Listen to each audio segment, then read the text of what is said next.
All right, Shalom Akim. First off, I want to give all praise and glories unto Yahweh, Ba'ashem, Yahushai, Ba'ashem, Harakah Kodash. That's the name of the Heavenly Father and His only begotten Son, who you ignorantly call Jesus Christ, Yahushai, through the Holy Spirit. We want to give double honors to the apostles and the elders at Great Millstone, who rule well, taught us this truth, and who continue to feed us and teach us about how to develop and grow in this truth, how to remain as living waters and not become stagnant. You know, that's a very important aspect to this truth. And also give honor, love, and blessings unto the hopeful elect. Those of you that's giving their life in all diligence to earn your salvation. Shalom unto you. This is going to be just a commentary, something that's been on my spirit. And roll these up a little bit. Something that's kind of just been on my spirit, but it'll just come in because I'm on my way to work, whatever. It'll just be a commentary form. All right. This car want to drive slow. Create a damn hazard.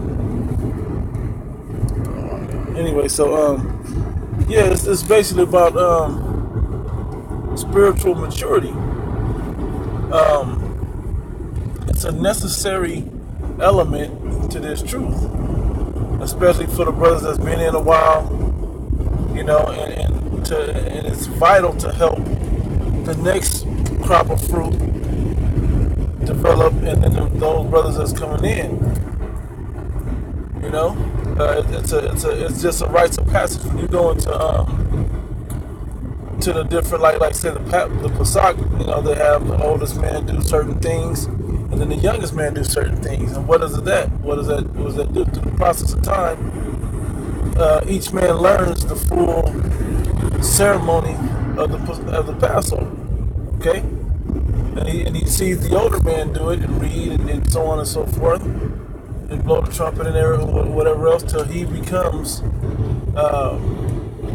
of age that it's his turn to take up certain duties, you know, and it's no different in this truth. It's no different in these camps that the body that we hold, you know, responsibility doesn't just rest on Apostle Tahar. It rests on the camp heads, and it don't just rest on the camp heads. It rests on the captains, you know, and all the way down. Okay, everybody making sure the body is well taken care of. All right. Playing their role, doing their things, keeping everything in check, keeping each other in check, keeping yourself in check. All right. Shit, probably tricky. So fucked up because I want to read right now. But even with that exchange that I just made, there's things where you grow up and you become salty, man. And when I say salty, I mean seasoned. All right. You gotta learn to be seasoned in this truth, okay? So sometimes you have to read people in a certain way to where you say, you know what, I'm not gonna use profane language, or I'm not gonna cuss in front of this person or that person. Now, through passion, yes, we do cuss, okay? In anger, sometimes we do curse, you know, to pray evil upon people. But understanding the big picture at times is a sign of maturity. All right, being able to see how each integral part plays into the overall picture, into the overall scenario that plays out, and making sure that you master your role in that scenario. Okay, this is what this is all about. This is why we're learning to be judges. All right. We're learning to be judges in this thing, to be able to decipher and discern certain scenarios and situations, and then do the best thing that's right through the spirit within it. Okay? Sometimes we don't like the outcome of a judgment. We don't like the outcome of a scenario or situation. Guess what? Does that mean that we get to just check out of that scenario? No. Does that mean we get to whine and complain about it? No. That means we man up and we deal with it. Or the spirit may have it where we're not to be involved in it, but we can see it. And maybe we help another brother, maybe we edify from it. Sometimes that's the situation. Well, as soon as I get to a point where I can read this and people move on my damn way, I want to read this thing I've seen here, signs of maturity. It says, you forgive more. And we all know forgiving is big. You know, you go into the Lord's Prayer, I don't want to pull out. It tells you right there, man, you know, forgive our debtors. All right? As we would want our debts forgiven, right? It says, you respect differences. You are able to see different perspectives in this truth, because it's not just one side of the coin. Like I give an extreme scenario, but Esau thinks he's right. You gotta remember that Esau thinks he's right. He thinks he's really doing the right thing, and all his wickedness and all his wicked subtlety and all his crafty counsels, he really believes in his heart and his mind that he's doing the right thing. You know? That's the difference. We have to know in our heart that we're doing the right thing. And how do we know? We have a book that our Heavenly Father left to us on the earth, that through the Spirit we can decipher and read and see the big picture and learn the ins and outs of this thing. Alright?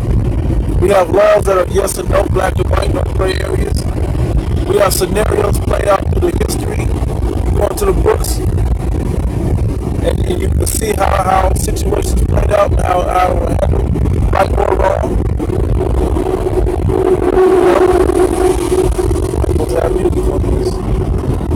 You know? And at the end of the day, we do the very best we can. We understand that we're under these curses. Some things are going to go the way that we want them to go. You know? And that's just the way this truth is. You know, we endure. We accept the fiery trial that we have to go through. Okay? To escape the physical trial later. Alright? Reading on this list, it says you don't force love. Alright? You don't force a situation. Like open rebuke, and the first thing that came to mind was open rebuke is better than secret love. You know, you don't bend yourself to see what's the other one? Right children style way to seek love. You know? Meaning you don't veer away from the truth just because it's a profitable point perspective. You know, if the Most High gave you the mind or put the Spirit on you to think in an indifferent way, sometimes you need to voice that. Just so everybody's, particularly within a group or just within yourself, just so the full train of thought has gone its course. Okay. Because here's something that a lot of you people don't understand. This is just in the world, this whole politically correct PC thing, is being nice isn't always right. It's something that it's damn near a mantra. Something that I repeat overly in myself, because as I grew up, PC and being super nice and damn near being a simp in certain situations, that's not the case anymore for me. This truth has opened my eyes to understand that, look, being nice in a situation isn't always right. Okay? It's not always it's not always doing the right thing, because something worse could come from it. If your kid does something bad, you don't just, okay, little Billy, don't do that no more. I don't want to have to spank you. Sometimes you just instinctually will pop their hand or whatever the situation is, just so they get the full message across. And our people are like that. Jake is like that, where you have to, Jake, you so-called Negro, Latinos, and Native Americans, just so you can associate pain with a certain situation, a certain thing, so you know not to do that thing again. The Most High deals in that way. And if you don't believe that's true, Keep living. It's coming around. Stay. You in this truth and that's going on, it's coming around. If you don't know that by now, it's coming around to you. Believe that. You might want to examine yourself whether you be in the faith. All right. Something else on the list is you accept heartaches. You accept the pitfalls in this thing. You endure hardness as a good soldier. You set your heart aright. When it comes to serve the Lord, set your heart aright and constantly endure. Meaning, you only have to endure because things are going to be difficult. Nobody is enduring great times. Okay, that doesn't go with enduring. Just wonderful things. I'm just getting money. I just get blessed. No one's enduring blessings, man. You're enduring hardships. Okay, so when you go through these things, you accept it, man. You know, it's an important thing that we do accept it. Car, watch out. It's an important thing that we accept it, man. You know, sometimes we don't always like certain judgments. Sometimes we don't like how things are playing out. We don't like a certain role. I'm not going, buddy. I'm not going around you. That's dangerous. People out here crazy, man. But you have to accept certain heartaches. Okay. Sometimes when you let things play out, the Most High will show you that, hey, it was for the better that it played out that way. All right? It says small talks no longer excite you. Yeah, you want something deeper, something more meaningful. Okay? And that one's pretty easy. You know, just basically bullshitting around. Like I still play a little basketball here and there, so I'll go to the gym and play ball, and everybody's in there laughing and giggling and talking about and the competition's not at the highest level, like, you know, in an intellectual level. I'm not excited about that, man. They want to talk about, oh, LeBron's on the Lakers now. What do you think? I don't give a damn. I'm not here to talk about LeBron. I'll go online if I want to talk with intelligent people about what's going on. You guys are very low level. You guys are worried about what color his new shoes is going to be. You guys are on some, you know, but higher level of intelligence and conversation is a requirement for me now. I mean, you can BS for a few minutes, but I can't do it more than a couple of minutes. Anyway, it says you become more open-minded. Yeah, you'll hear another scenario. You stay open because the truth, especially to the spirit, because you never know what the Most High really wants to play out, and you don't box yourself into you don't seal your mind with understanding, because the Most High can open up your understanding. Okay. Now, when it comes to these breakdowns and truths, of course, we're not open-minded about those things. Our position on these breakdowns and truths of the Bible, we're not open-minded about that. But how these scenarios play out and why, oh, this nigga's wicked. Well, hold on, he might not be wicked. He may just be playing a role. He might just have a demon on him for a reason. The Most High wants this to play out this way. Okay? You never know how the Most High set this thing up, because in your sleep, he seals your instructions to take power away from man, you know, man on the earth. And plus, what's the other one? Man's goings are of the Lord. How then can a man understand his own way? Yeah, you have to understand that you're not running the show here, okay? The Most High is running the show, and He may have you do whatever He likes. All right. It says, sleep better than a Friday night out. You know, sleep is better than going out on Fridays. You know, going out every night. Sometimes it's the Shabbat, you know, and I'll even extend this a little more about your flesh, and I plan on doing one about the flesh and the spirit. Sometimes it's the Shabbat, and you're like, you know what, I ain't going out. Not necessarily that the Shabbat is on Friday night, as some camps believe, because it moves around according to the new moon. But there's certain things, certain times where the spirit just not with it. We're here in Las Vegas, and a lot of times, it's popping. And brothers be like, ooh, kind of feel it. We want to go out a little bit, have a couple drinks or whatever, But then we'll sit back and kind of look at the big picture, the big scenario, and it's just not a wise thing to do. Sometimes it's just not a wise thing to do. Okay? Sometimes the energy is just too demonic.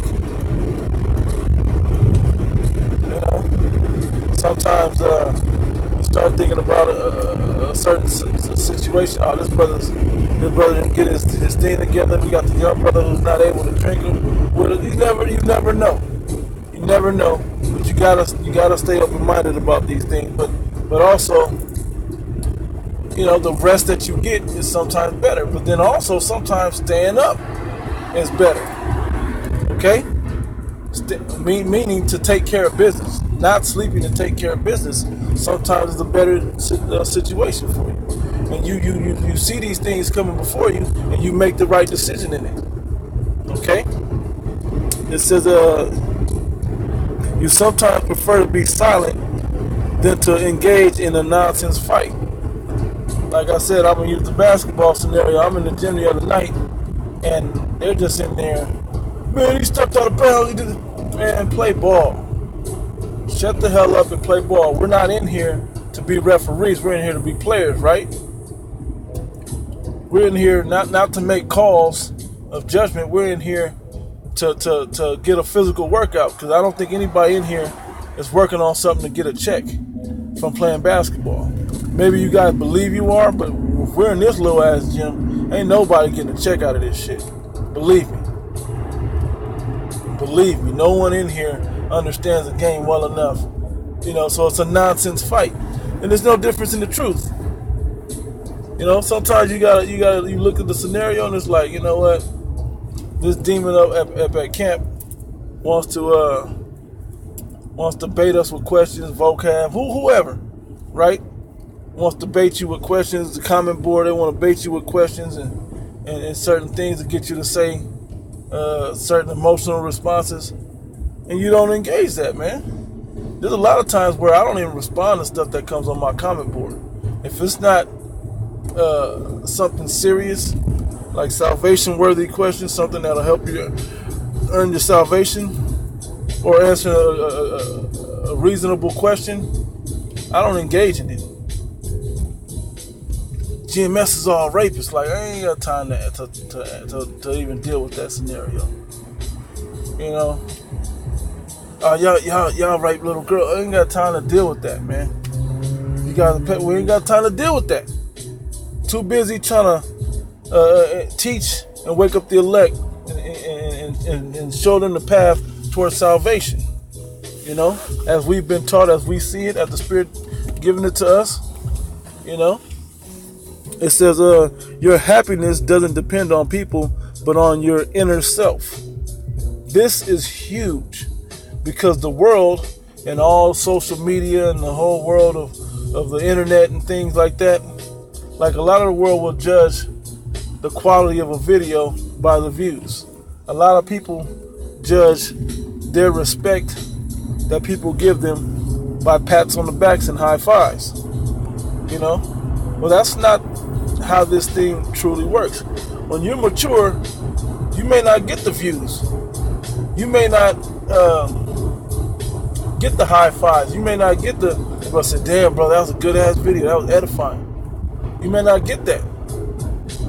But what happens?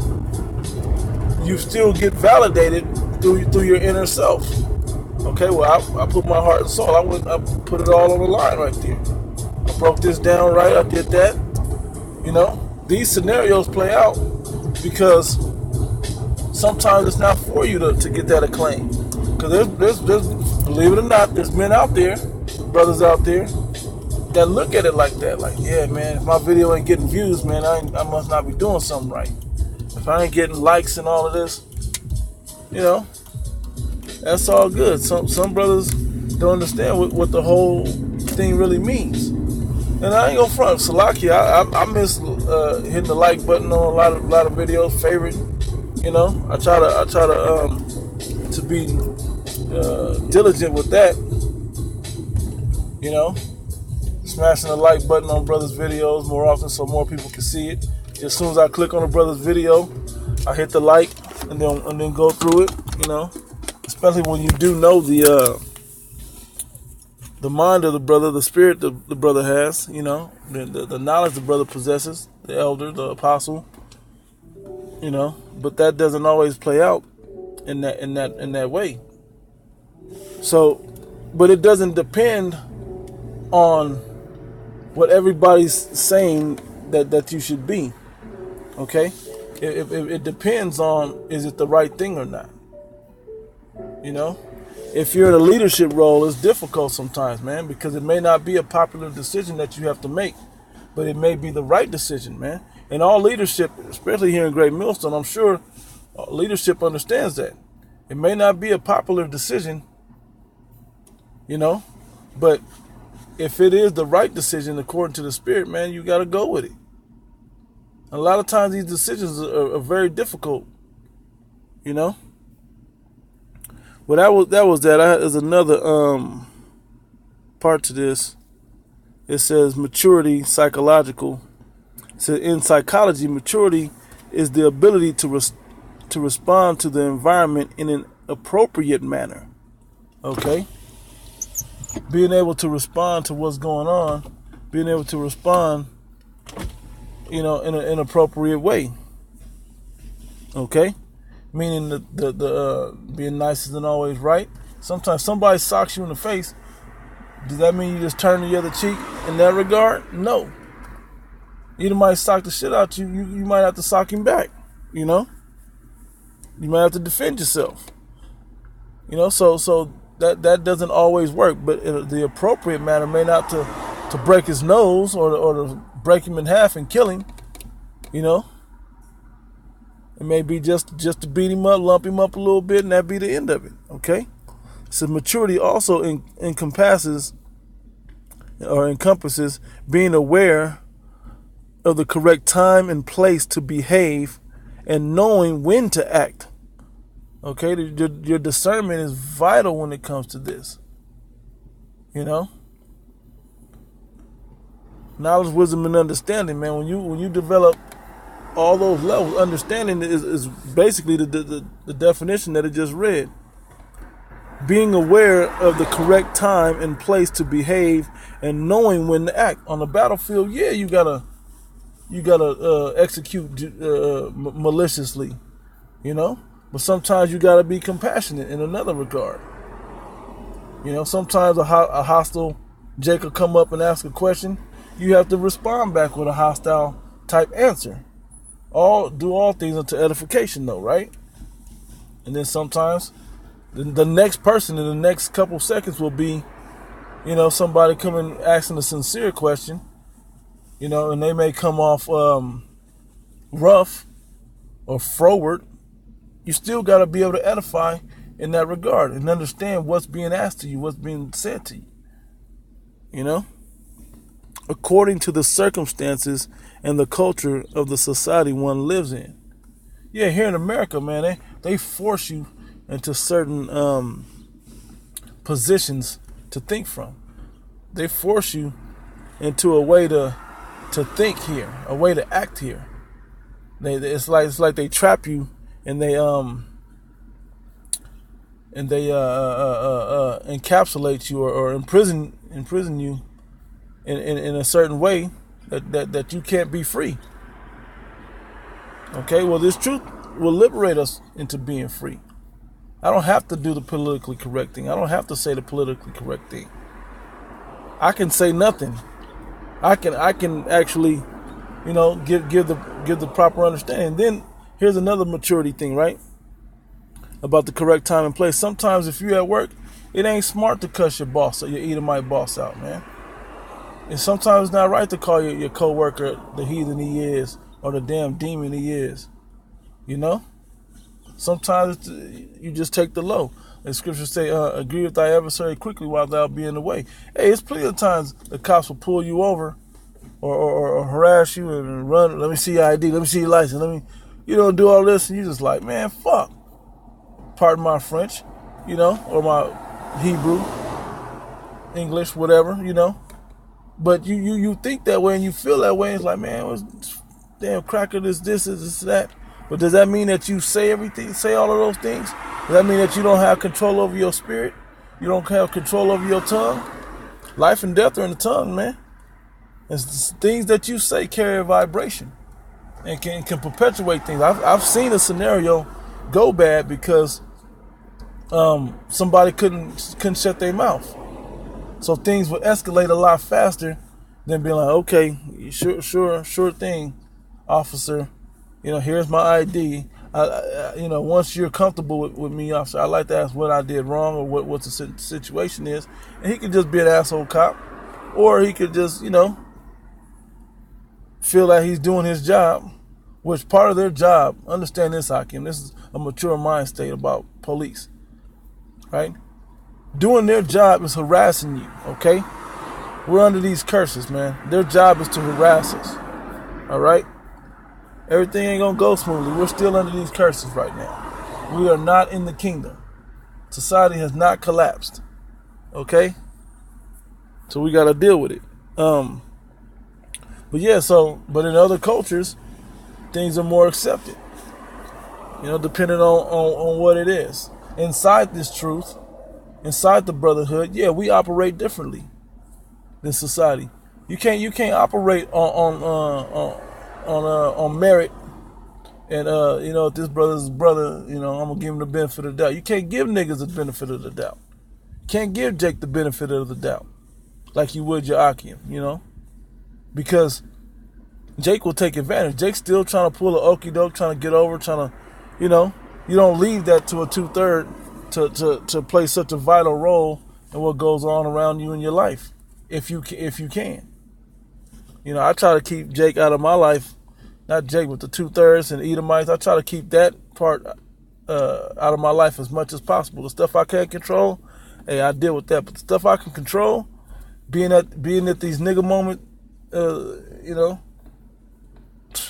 I walked in the gym the other day to play ball. I was like, man, I feel like playing ball. I walk in there, and it's just a bad nigga crowd. I smell the weed at the door of the gym. I'm like, oh, shit. I'm going to go work out first. Over by the free weights is people really working out. They're not playing no games over by free weights. I'm going to go do something different. Matter of fact, there's an Edomite crowd over here, riling themselves up. I'm going to go swimming, man. I'm going to do something different. Just not to be caught into these nigga moments. Okay? That's how we have to mature in this thing. So, Lord willing, brothers was edified, man. It's about edifying and being mature in this thing. It said being aware of the correct time and place to behave and knowing when to act. Matter of fact, I'm going to go to one script. I'm going to show one script. I kind of quoted, but I'm going to show one script on here. It's such a beautiful script. Bear with me one second. It's Proverbs, the first chapter. Okay? And this breaks down pretty much spiritual maturity. Or psychological maturity. Okay? This is Proverbs chapter 1, and I'm going to start at verse 2. Matter of fact, I'll read one. It says, the Proverbs of Solomon, the son of David, king of Israel. Okay? Basically, because he was the wisest king that Israel had. So understanding, this man broke down a lot of things that were written in the books that we have to teach us. When you go to books of Solomon, Wisdom of Solomon, there's a lot of it. It was a lot of the Psalms that he wrote. You get a sense of the maturity. Well, even the stuff that King David wrote in Psalms, you can see where Solomon was picking up this wisdom from, right? Anyway, it says, to know wisdom and instruction, to perceive the words of understanding, to receive the instruction of wisdom, justice, judgment, and equity, to give subtlety to the simple, to the young man knowledge and discretion, spiritual maturity, psychological maturity, okay? A wise man will hear and will increase learning. You'll hear something that you don't quite understand, and you'll go dig deeper so you can get all the information and knowledge you can about a topic, okay? So that you know when, how, and to act in that certain situation. For the brothers that are martial artists or boxers or fighters or whatever, hey, it's all good to learn all these things, but until you put it into use in your daily life, it doesn't you don't understand fully until you're able to incorporate it into your daily life. And that's what we're doing with these scriptures. It's about understanding which scriptures and how to incorporate these things into your daily life, to how and when to use them, when to be out there in front of everybody, and when to be, keep it, have discretion with it. Okay, so the wise man will hear and will increase learning. A man of understanding shall attain unto wise counsels.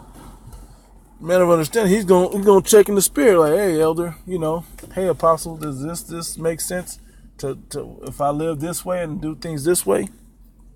All right, to understand a proverb and the interpretation of the words of the wise and their dark sayings, whether it be prophecy, whether it be analogy, whether it be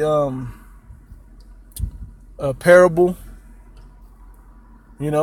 Some men in the truth speak in parables, man. They tell a story a certain way so you can get the big picture of it, so you can see it play out into the animal world or a different scenario or in a movie, just so you can have a better visualization of it. And Jake needs that. Jake needs to see things visually because as much creativity as Jake has, Jake lacks visuality, man.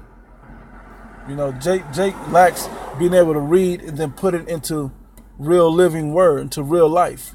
Okay? And the Spirit has guided us to be able to do that in this truth. So, yeah, so that's pretty much it, Akim. I just want to kind of bring that out. It's just something to keep on your mind, particularly for the young men coming in. And even for the leadership roles that are in these camps, not to say that it's not being done, but just something to kind of pull out in a different scenario, different topic, that we have to make sure that we're feeding the flock, that we're taking care of the flock of Yahweh Shem Shai, and making sure these men, because you got to remember, Jake didn't always grow up with a father or someone that taught them how to be mature, that taught them how to be a man, how to be stable-minded, how to be solid in thinking, well-rounded.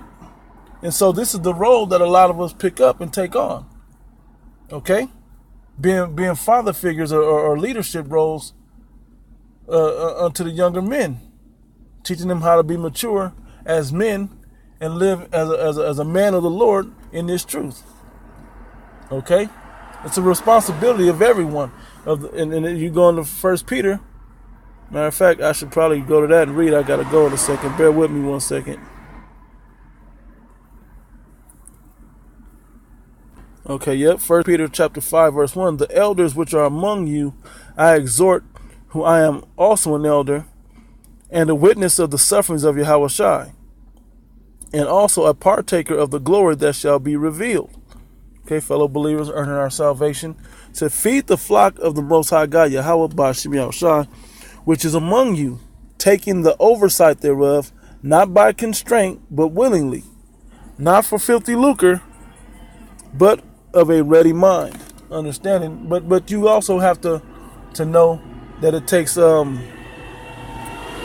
to be to adapt for edification. You have to adapt the way you teach. Everybody can't, man, get yourself in order, man. You can't be rough with everybody. Some gentle brothers, man, you got to speak to them gently sometimes for them to get it. You have to be able to be all things to all men.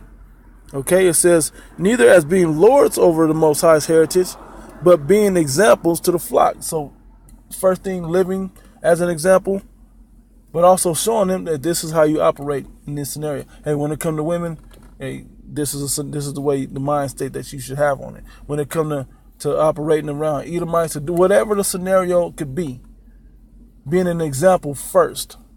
Okay, so because a lot of times Jake learns by seeing.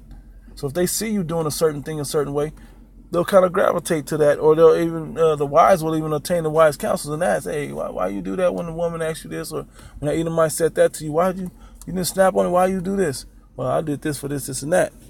Okay, being examples unto the flock. It says, and when the chief shepherd shall appear, Yahushua, ye shall receive a crown of glory that fadeth not away. Likewise, ye younger, everybody's responsibility, even the younger, ye younger, submit yourselves unto the elder. Okay, yea, all of you being subject one to another, and be clothed with humility. Even if you feel you have a question where the elder may be going off something you don't understand that your elder may be doing, hey, it's a way that you ask that in respect, man. Hey, Salaki elder, you know, you don't really like, hey, Salaki elder, but why you don't necessarily do it that way. Salaki elder, when it says this and that, what does this mean? This, you know, and really it should come directly to mind if you did something marginal. Okay, it should automatically come to mind that men are able to that you're able to examine yourself. Okay, and then see where the younger may be coming from. It says, for the Most High resisteth the proud and giveth grace unto the humble. Okay, so pride is a big thing we got to remember not to have. Yeah, because when you're in a leadership role, you're in a position of a servant. You have to serve the younger brothers, man. It's your position to do that. Okay, it says, humble yourselves therefore under the right hand, the mighty hand of the Most High, that he may exalt you in due time. Casting all your care upon him, for he careth for you. Be sober, be vigilant, because your adversary the devil, as a roaring lion, walketh about seeking whom he may devour. So arming each other with this truth and examples and walking in the spirit is vital, that we keep everybody protected inside the umbrella of Yahweh Shem Yahushua. Okay? So with that, I'm going to close out, giving all praise and glory unto Yahweh Shem Yahushua, Ba'ashem Arakakodash, double honor to the elder apostles at Great Millstone, who rule well, and greetings, salutations, and blessings unto the elect. Shalom.